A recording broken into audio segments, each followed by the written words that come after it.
Okay, we're going to go ahead and get started. Thank you very much for everyone that's joining us today.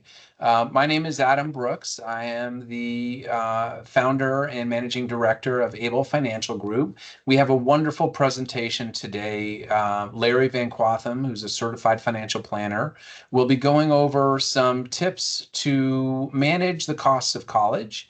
And Larry has been with Able Financial Group for approximately 10 years, with 29 years in the business, I believe, and a wealth of information, particularly when it comes to college planning. If you have questions today, please feel free to type your questions in the chat bar at the top of your menu options there. We will compile and curate those questions and then address them at the end. So with that, Larry, I'm going to turn it over to you. And again, thank you all for participating today. Thanks, Adam. I hope everybody had a great Memorial Day weekend. I know my May was filled with lots of parties and graduation ceremonies. My son just graduated high school, so this information is near and dear to my heart, and been using it in my own family as well. So let's get started. So first is our disclaimer. We're not tax experts. We would recommend that you always educate yourself by talking to a CPA or another tax professional, but we're going to give you some good ideas here. And the first thing I'd like to bring up is that it used to be that homeowners planned to pay off their mortgages and live out their retirement debt-free. But a survey from the national mortgage firm American Financing found that 44% of Americans between the ages of 60 and 70 have a mortgage when they retire, and nearly 17% think it's impossible and they'll never pay it off. And a stunning 32% predict it's going to take more than 8 years. Well, one of the big reasons for that was the price of sending their kids to a costly college. We've also heard about the impending national student loan crisis. Back in 2022, the American public owed 1.77 trillion in student loan debt, 43.6 million borrowers as of 2022. 3 million people over the age of 60 are still paying off college loans. Also, prior to the pandemic, 11.1% of student loans were 90 days or more delinquent or were in default. And the average monthly student loan payment among those not in deferment is $300.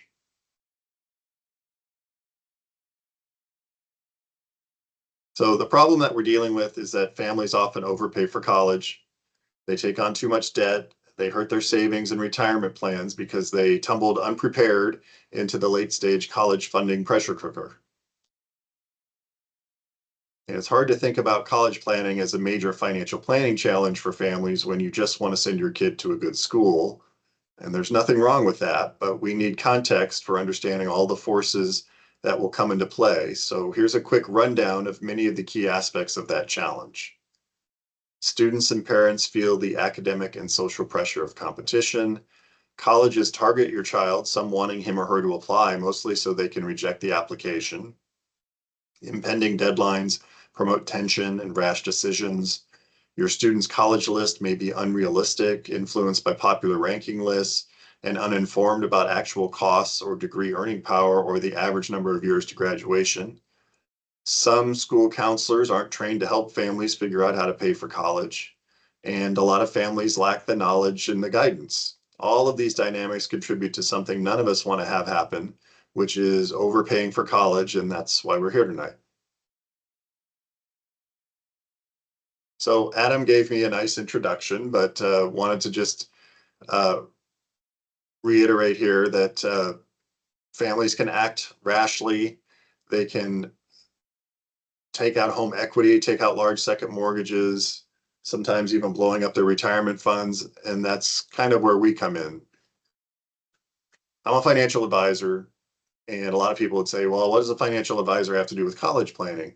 Well, one of the reasons that I like to do this is getting kids through grade school, high school is hard enough. You've been working and working, maybe saving for the eventual college tuition, then boom, your kid's a junior or senior in college and you realize you haven't planned enough.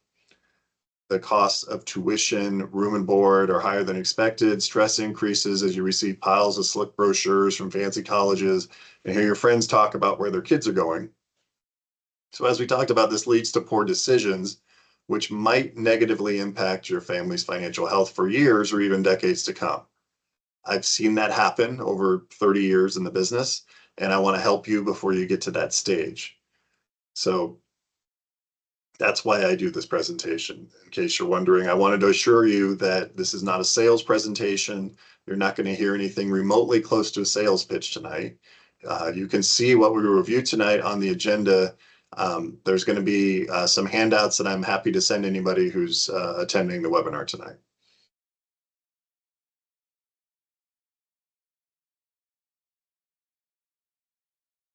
So there's a handout that I'm offering. It's called The Parent's Guide to Cutting College Costs. It's a great overview of the topic. Plus, there's also a sheet and there's going to be notes on the presentation as well. Also, we're recording this tonight, so if you want to watch it again, we're happy to send you the link after we've edited it and made sure that compliance has approved it.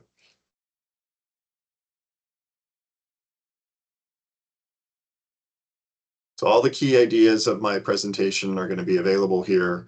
And with an issue such as college planning, when everyone's decision is unique and personal to their own circumstances, I invite people to come in for a complimentary meeting where we can conduct an expected family contribution analysis for you and get an idea of what strategy would best fit for your overall retirement income plan. And I can tell you a little bit more about that later. So also, as Adam mentioned, in order to make sure everybody gets out of here on time, if you have any questions, please feel free to just type them into the chat. And at the end of the presentation, I'll answer all that I can. So when it comes to late stage college planning, the biggest problem is usually there is no plan. It's not well thought out. But until you send in your acceptance letter, it's not too late. So let's continue. Now, I'm not here to try and make things seem completely hopeless. The fact that you're here tonight indicates you're ready to tackle what is actually a very big financial planning issue for families. That's a good sign because, as you'll see, the steps to start taking now will make this a period of your life that's much less stressful. You'll be less pressured if you have late stage college planning under control.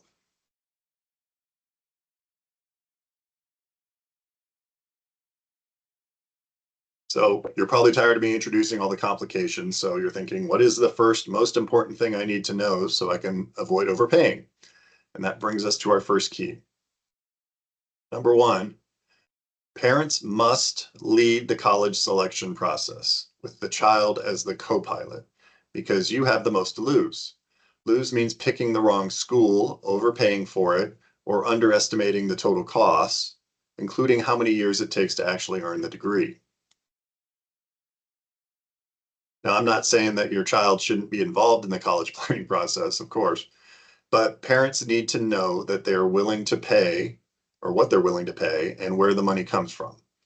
It's all too easy to go into the searching process blindly, looking at every school that shows up at a college fair or sends you glossy marketing materials. Then the student falls in love with a certain school. I knew a dad who let his son apply to his dream school, which was NYU, just to see. Of course, the son got in. The father found it impossible to tell him no. And unfortunately, NYU, which has traditionally been notoriously stingy with their scholarships and aid, and the dad ended up paying much more than he could really afford. It's much better to know your facts and figures at the beginning. Search for colleges with your eyes wide open. So here are a few items that you don't see or hear much about, but I want to put them in front of you as part of the understanding of why it's so important for you to be running the college selection process for your child.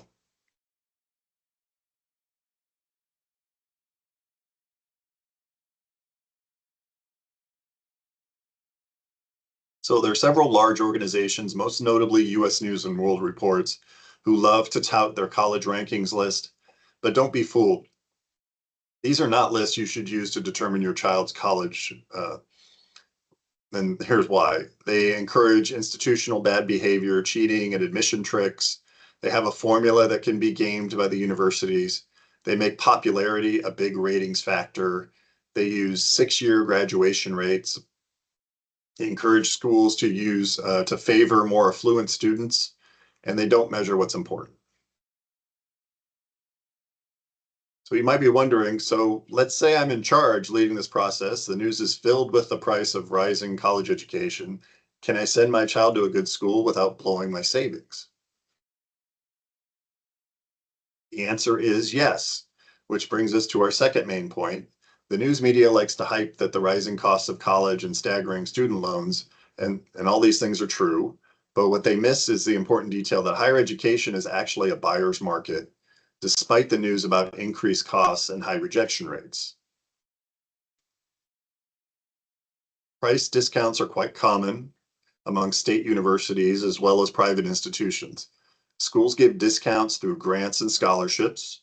One thing you should take away from this slide is it's clearly not just A students who get scholarships and grants. Look at the high percentage of students getting price breaks. Not everyone who attends a private college receives some type of price cut from his or her school. But for years now, tuition discounts have been creeping up. The percentage of students who receive grants and scholarships at private schools is actually at a historic high.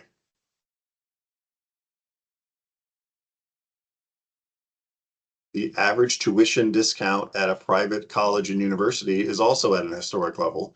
The discount right now is at 62.1%. And on this slide, you'll see an example of how the typical discount slashes the tuition price. You can see we started at $45,000, and then with the average discount of almost $28,000, you're down to $17,000 for the real price. So you might be wondering why schools are giving out so much money, and here's the reason. For most schools, it's a buyer's market, and that might seem strange, again, from all the media attention that's focused on the most elite universities that reject nearly all applicants. In fact, the schools at the top of the rankings try to compete to see who can reject the most teenagers. Most schools, however, don't enjoy this kind of advantage. They have to work hard to fill their freshman slots, and to do that, they have to offer financial enticements to get students to come to their schools. So here's a closer look at what colleges are up to during the admission season. So you can see here, 36% of admission directors at state schools have met their goals by May 1st. 85% of admission directors at private and public schools were moderately or very concerned about meeting their enrollment goals. And only 5% of the directors said they hadn't been concerned at all about meeting their enrollment goals in 22 and 23.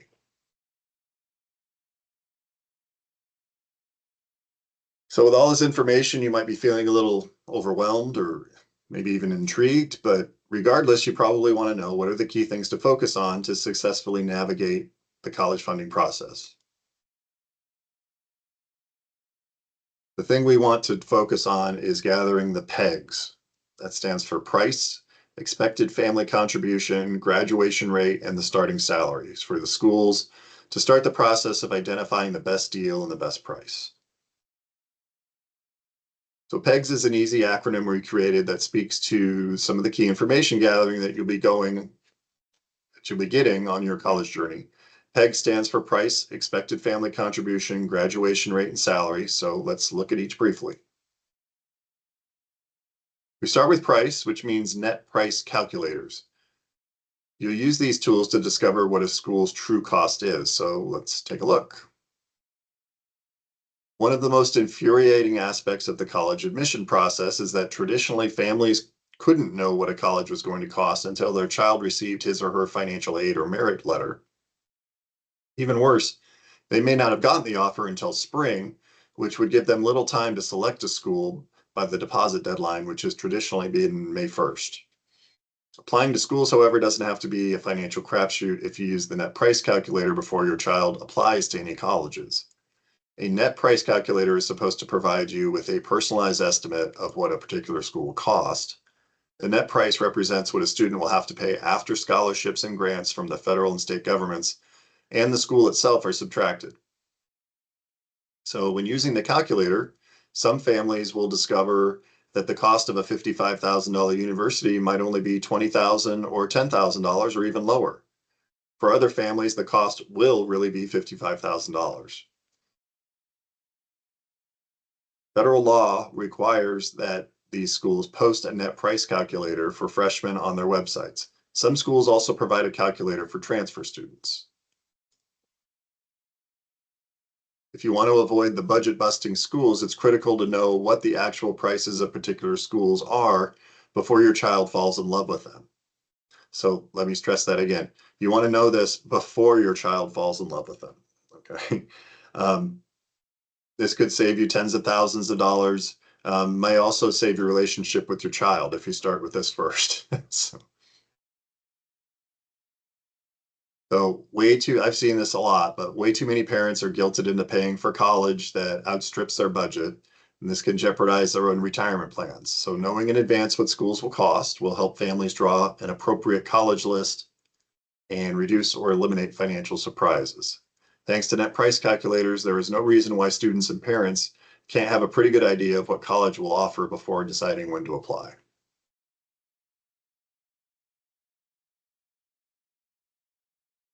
So the helpful calculators, if you look them up, and honestly, the easiest way to look up a net price calculator for a particular university is just to Google it. Just say University of Michigan net price calculator, and it should come right up. But the most helpful calculators will require information from your tax return and your latest non-retirement investment account statements. So you'll want to gather those up before using the calculator.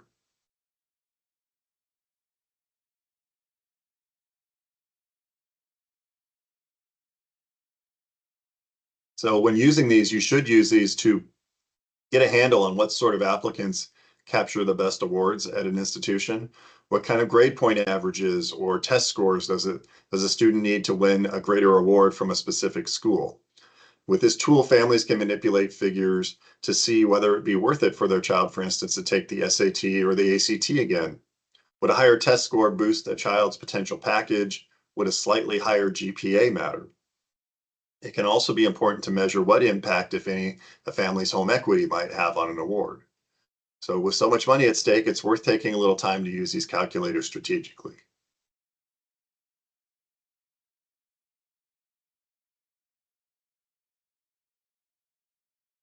So let's move on now to the E in PEGS, which stands for the expected family contribution.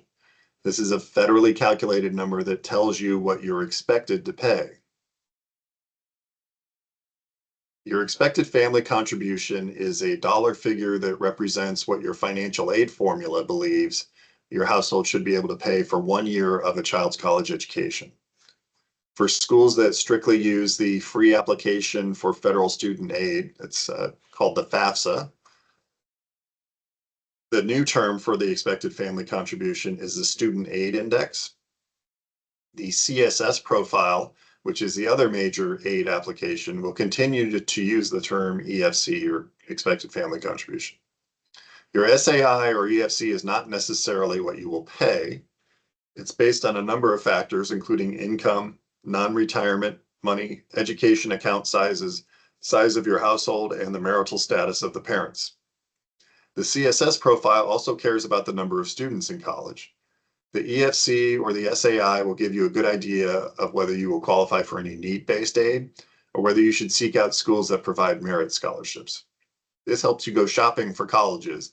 It can be tricky, but this is an area where I can help. I'm happy to walk you through obtaining your EFC and help you learn how to use it when comparing schools. And I'll tell you more about that later. So first, it's important to know that there are two expected family contribution financial aid formulas that exist. The federal formula is tied to the free application for federal student aid. This is the federal aid application that students must complete to qualify for financial and state aid at any school they attend. The vast majority of colleges will also use the FAFSA to determine who will receive their own in-house aid, and I'll explain the FAFSA in a little bit more in a second. The institutional formula is tied to the CSS profile, which is a creature of the College Board.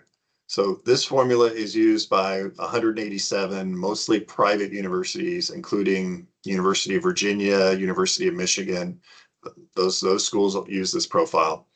These two formulas do have some significant differences. Sometimes the EFCs using each of these formulas will be similar, but other times it will be vastly different.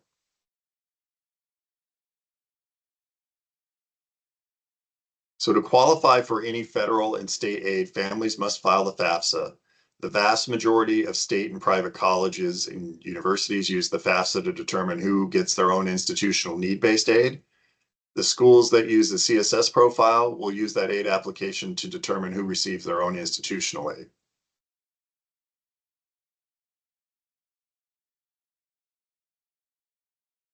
So starting with the 2024-2025 admission season, the lowest expected family contribution a family can have is now a negative $1,500.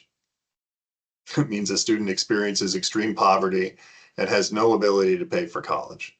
In contrast, there's no cap on an EFC for high-income families. So it's possible to have an expected family contribution of $60,000, $80,000, or even $100,000. When the EFC is high, need-based aid is out of the question. So you look for schools that provide merit scholarships to affluent students. As I said before, it's best to get a ballpark idea of what your EFC or SAI will be, maybe even as early as a child's freshman year in high school.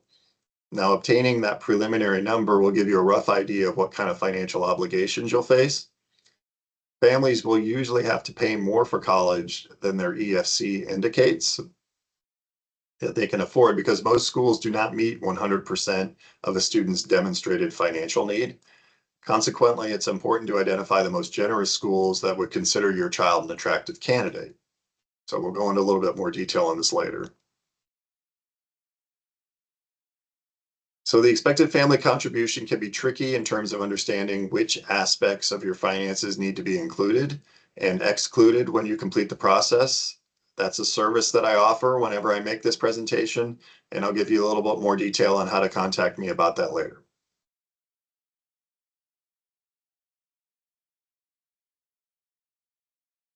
So let's take a couple of minutes. We'll run through some examples here to give you an idea of what kind of expected family contributions are possible. So in this example, we have a middle-class family with an average income, low savings, and I'm only using non-retirement money in my examples because the formulas don't consider retirement money in their calculations. So that means they're not considering your 401k, they're not considering your IRA or your Roth IRA. So in this example, the married couple has one child heading to college with a young sibling. So let's look at their results. So using the federal methodology, their expected family contribution is $1,700. And with the institutional methodology, it's $3,288. So with this modest EFC, the family would ideally be looking for schools that provide very good need-based aid because their ability to pay for college is limited. This could potentially come from in-state universities or from private colleges that offer generous aid.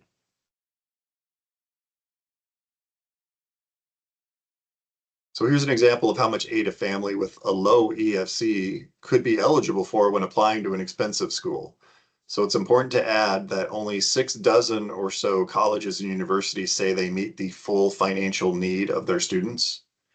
So in this example, if the college cost $60,000 and your expected contribution was only $3,288, they could possibly show you a way to either through grants or financial aid or loans set up $56,712 for you. So here's a higher income family. This family has more assets that have home equity and considerably more income. Like the previous example, there are 4 in the household with married parents, and the oldest is heading to college. So the student aid index expected family contribution for this household ranges from $46,400 to $41,124. There would be some elite schools that would provide this family with need-based aid, but with the vast majority of schools, the family would be looking for institutions that provide hefty merit scholarships to higher income students. There's no cap on a family's EFC, So some very wealthy parents have EFCs that exceed the cost of an expensive private university. So the two aid formulas used to provide uh, a welcome financial perk to the households with more than one child in college at the same time. The federal EFC would drop by 50% for families with two children in college. So you can see how that worked here with a hypothetical family in the previous slide with two children in college. However, the FAFSA formula starting with the 2024-2025 school year no longer shrinks your EFC for multiple college children. This represents a financial penalty for millions of families. Fortunately, the CSS profile still provides a sibling discount in its formula. The institutional EFC drops by 40% when two siblings are in college, and even more when there are three or more siblings in college. So a family that might not qualify for need-based financial aid with one child in college may be eligible with two or more in college if it's a school that uses the CSS profile. So you can determine if a student would be eligible for need-based aid by subtracting the EFC from the school's price tag. In this example, there's no chance for need-based aid because the family's EFC, $65,000, exceeds the price of the private college. So instead, they would be counting on merit-based aid. However, in this scenario, the student would be eligible for up to $20,000 from the private college because the price of this institution is far more expensive and it exceeds the family's expected family contribution. As a practical matter, a family with an EFC this high would typically be looking for schools that provide general merit scholarships. It would primarily be elite schools with excellent financial aid that would give this family need-based aid. So here are some of the strategies to look for. Let's look at college funding informed by two different expected family contributions. So the first family with a small EFC should look for colleges that provide generous need-based financial aid, as well as their own state schools. They'll have a need-based program for residents and typically lower prices.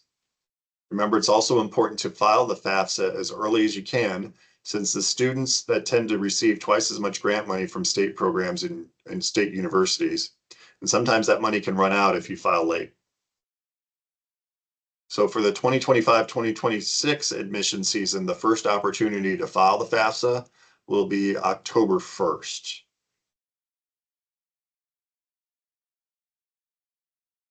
Now, families with large EFCs should be looking for private and state schools that give good merit aid to many students. The most elite private universities tend to give little or no merit scholarships because they have plenty of high-income students that will come without a price break.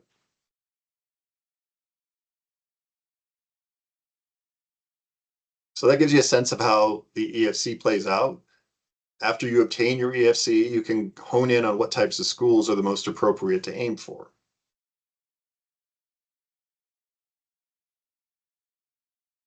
The next thing we like to look at is the graduation rate, and that's the G in PEGs. So this part of your school analysis is looking at what percent of students graduate and how long it takes them.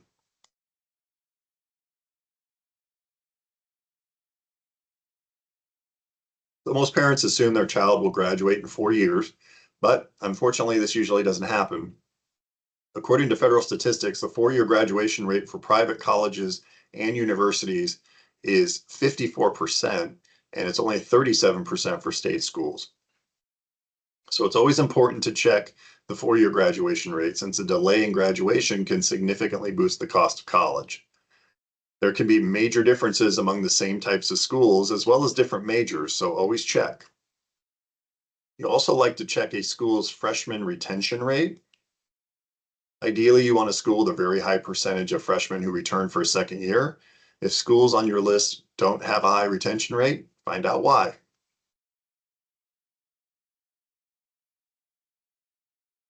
Now, you can find the 4, 5, and 6-year graduation rates at College Results online. You can also find the 6-year grad rates broken down by race and ethnicity, gender, and income. The difference between grad rates among men and women, as well as ethnicities, can be very dramatic. To find the site, just Google college results online.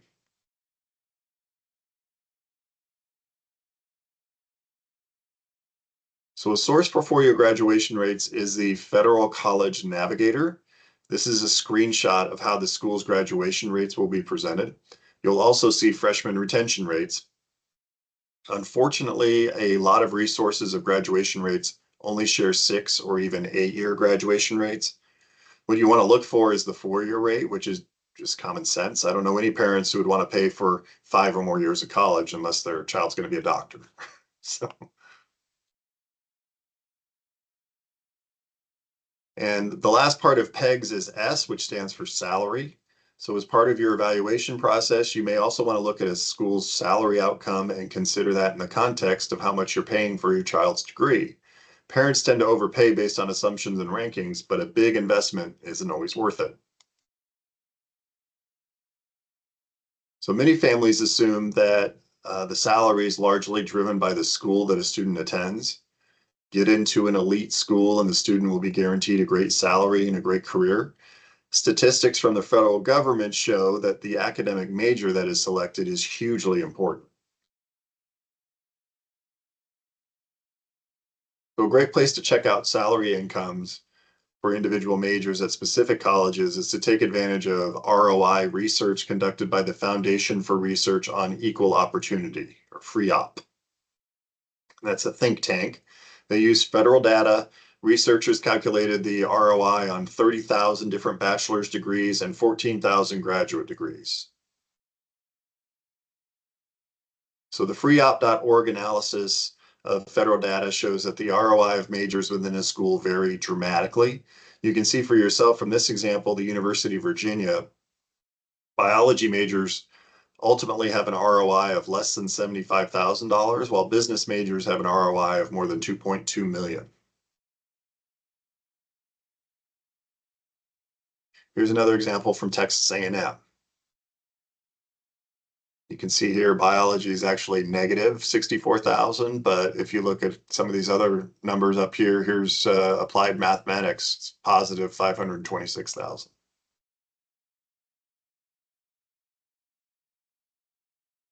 So you can also check for master's degrees as well.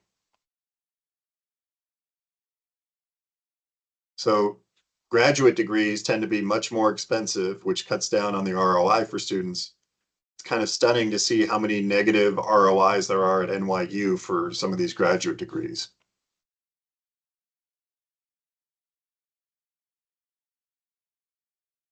Another resource for overall earnings at individual schools is the Federal College Scorecard, but it doesn't break the salaries down by majors. So getting clarity about the pegs for schools on your list is very helpful, but it's not the whole picture yet. You're still probably wondering, will my kid qualify for financial aid? How does that fit in with grants, scholarships, and loans? So this brings us to the fourth key. Will my kid qualify for aid? And it's best answered when you understand how discounts, scholarships, and loans work to produce the lowest college cost possible. So let's look at the types of financial aid first. There are 4 that you see here, and just so we're all on the same page, I'm going to run through the definitions quickly. So first are grants. They do not need to be repaid. They're primarily need-based, and they're often from a state or a federal government. Scholarships do not need to be repaid. It's free money, usually awarded on merit or other criteria such as your location, talents, or athletics, and can come from a variety of sources, private foundations, corporations, or schools. And then there are loans, and there's 2 types. There's direct subsidized, so the government will pay the interest accrued while the student is enrolled, and they're need-based loans. And there's direct unsubsidized, so the student pays interest during all periods of the loan, though the interest can be deferred while they are enrolled. There is no financial need that's required for applying for that one. And there are also the direct plus loans, and these are for the parents, and they help families pay for education expenses not covered by other financial aid. You have some other options too. You could do a home equity loan. There's also private loans for families with very good to excellent credit. So the largest source of college money comes from the college themselves, which represents 45% of the financial assistance given. The second biggest source is the federal government.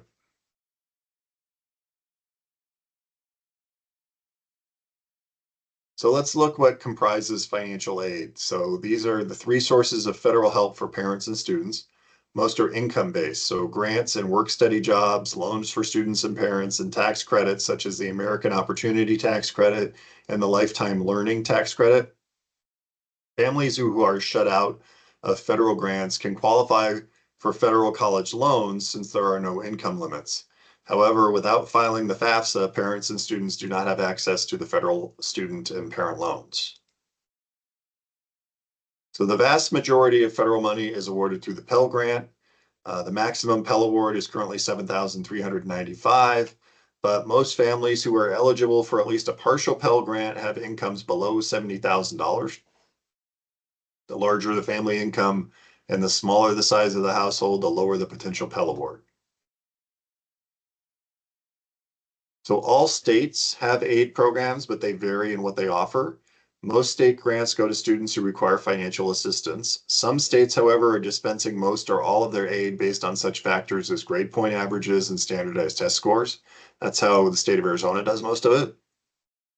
Most of the states that award the majority of their aid by merit are located in the South, and these programs often benefit the more affluent students. So you can find links to the aid programs that are available in each of the 50 states by visiting the website of the National Association of Student Financial Aid Administrators.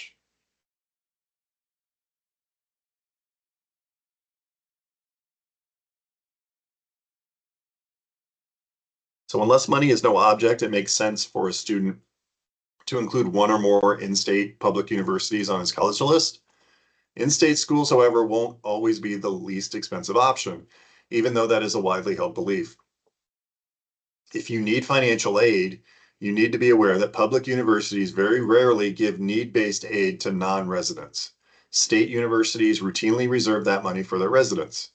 The tuition price for non-residents is typically 2 to 3 times higher.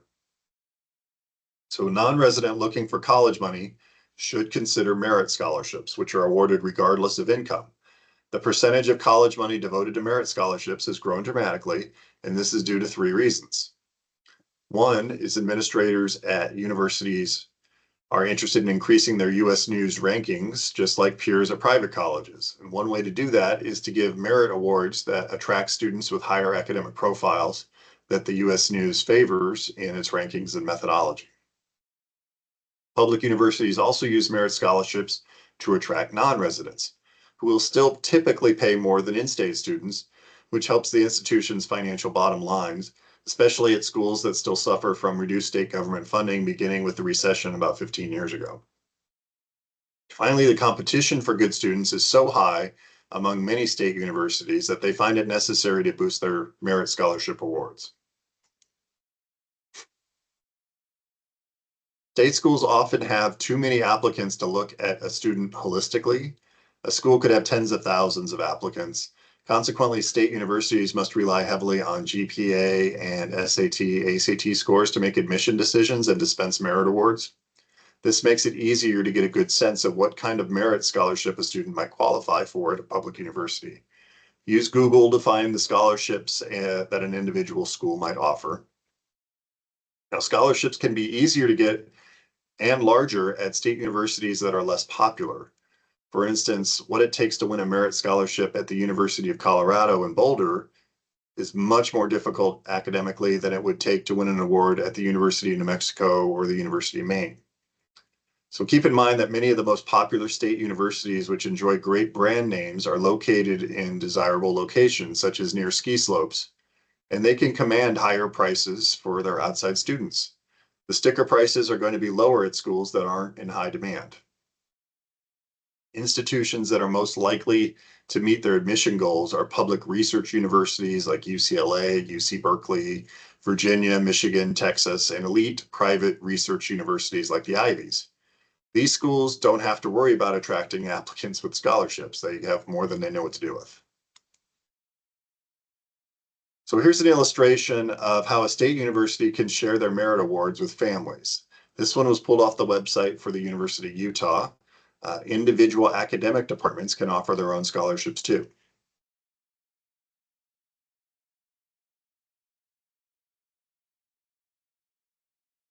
So for affluent families, the most likely source of money will be from colleges themselves. The vast majority of private schools provide merit money to affluent students. These colleges also provide need-based aid. More than 20% of college students are enrolled in private, nonprofit colleges. Many parents automatically assume that the private colleges will be too expensive and don't consider them, which can be a mistake. Now, it's true that price tags for private schools are more expensive than their in-state universities, but the actual price won't always be as high. Think back to the key number 2. Higher education is actually a buyer's market. So despite the news about increased costs and high rejection rates, for many years now, the tuition discount has been creeping up. The percentage of freshmen who receive grants and scholarships at private schools is actually at a historic high. It's now at 91%. So families who won't qualify for need-based aid, private colleges and universities routinely award merit scholarships. Schools also widely practice what's called preferential packaging. The best awards go to the applicants that an institution wants the most. A student is more likely to obtain a good package if they're in the top 25% of the accepted students at that institution. So what families also need to understand is that the more college costs, the more likely a family would qualify for need-based aid. At some schools, accepted students could end up with both need-based and a merit scholarship. What really matters is getting the discount. It doesn't matter whether the discount comes via merit or need-based aid or a combination of both.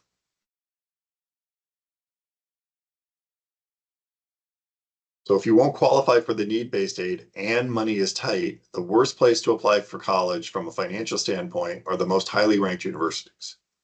Look at the top of the US News rankings and you'll see that what kind of schools this includes. Universities in this category would include the Ivies, Stanford, MIT, Caltech, Northwestern. Schools like these are deluged with high income candidates, so they do not need to have to offer merit scholarships or often offer just a token amount to attract great candidates who are willing to pay the full price.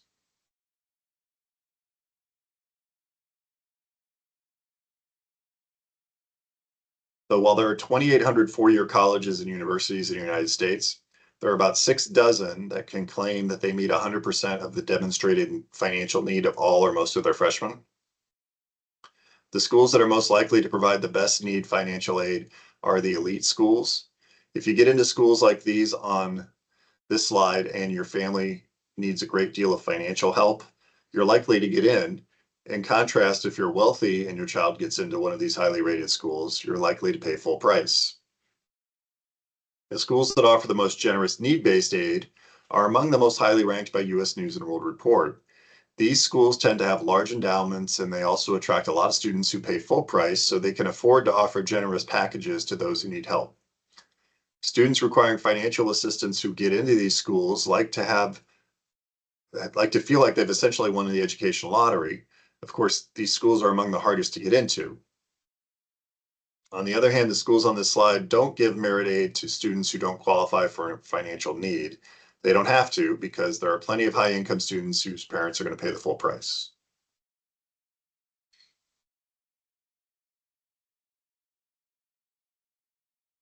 So the schools that are most likely to provide discounts to nearly all of their accepted students are the ones that aren't as well known. Many institutions that fall into that category are colleges and master's level universities. Colleges often only educate undergraduates and have few, if any, graduate programs. Master's level universities have a few PhD programs and aren't as research intense. In contrast, professor research and educating graduate students are the number 1 and number 2 priorities of research universities. Undergraduates represent the 3rd priority at those schools. Institutions that are least likely to provide merit awards are research universities. That's because they're so popular, they don't need to offer discounts to many of their students. High-income students who attend elite research universities are more likely to pay full price or close to it. So one way to get a quick look at whether a school will provide good need-based aid or merit awards is to head to the College Data website, type in the name of the school on the homepage, and then click on the school's financials link. You'll be brought to a page with the school's cost of attendance. Then scroll down and you'll see some interesting statistics.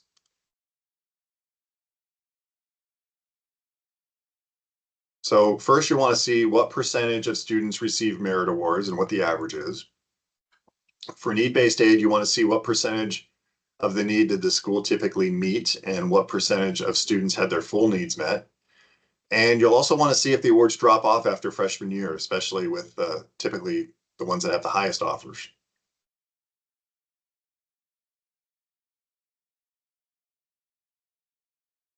So here's one particular example. You can see the average award is 42,174. Merit-based gifts received by 18% of the aid recipients. Needs fully met, we're looking at 49.1% of the AIDS recipients. So that's not bad. Here is something that would be the gold standard, which would be Pomona College. You can see here, they're meeting 100% of the needs of all the applicants. So everybody who qualified for need-based aid got 100% of their needs met. Most of that is in grants. Only 2 freshmen received a merit award. The highest U.S. News ranked liberal arts colleges provide little to no merit scholarships. So here's a poor example. Loyola Marymount only met 71% of the need, which is extremely low. The merit awards, the average was 11,325, which is a paltry sum compared to the cost of attendance, which is more than $82,000. So this is an expensive school for most students. Here's an example with a large merit award, Beloit College. That's out inside of Wisconsin. It's not nearly as good as Pomona, but it does provide affluent students with much higher merit awards than the highly selective universities. So like many private colleges, Beloit has to provide better merit awards to attract students to a school that doesn't enjoy a national reputation. Its average merit scholarship is $40,122. So let's look quickly at private scholarships. They're outside awards offered by foundations, charities, companies, and civic groups, and parents don't often realize that private scholarships represent the smallest source of college money. The competition for nationally known private scholarships are fierce.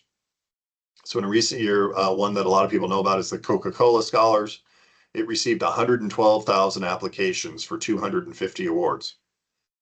That actually makes the Coca-Cola Scholars about 25 times as selective as getting into Stanford. So your children will face better odds if they focus on capturing local scholarships. These are the scholarships that turn up via high school counselors, libraries, parent workplaces, or in the local papers. They aren't as easy to find, so not as many students will be applying. In fact, scholarship sites like FastWeb, scholarships.com, and the College Board search engine usually don't even have these local contests in their databases. Students might also have a little better luck looking at scholarships that require essays, since plenty of teenagers don't want the hassle with actually writing an essay. So students who win private scholarships are often surprised to discover their awards end up reducing their financial aid package. Since students have to report all outside scholarships to the financial aid office, many schools see this as an opportunity to save some money and maybe reduce the amount of money they award the student. In cases where the amount of the scholarship would push the total financial award over the cost of attendance, the federal government requires the schools to adjust the financial aid award. You can't receive more money than it would cost to go to the school. So if a teen wins a private scholarship, the college could shrink his or her financial aid package by the amount of the award. So if the child wins $3,000, the college could cut the aid package by $3,000. In a best case scenario, the school will just reduce the loan portion of that package, but sometimes they might shrink the grant or reduce both the grant and the loan position. Each school maintains its own policy on how it applies an outside scholarship to a student's financial aid package. So you'll have to check with each school for its policy regarding outside scholarships. Ironically, this scholarship practice will not affect the students most in a position to afford college. Affluent students who receive merit scholarships from their schools don't have to worry about outside scholarships shrinking their awards. Higher income students who don't qualify for financial aid can earn any number of outside scholarships, and it's not going to jeopardize their institutional merit scholarships.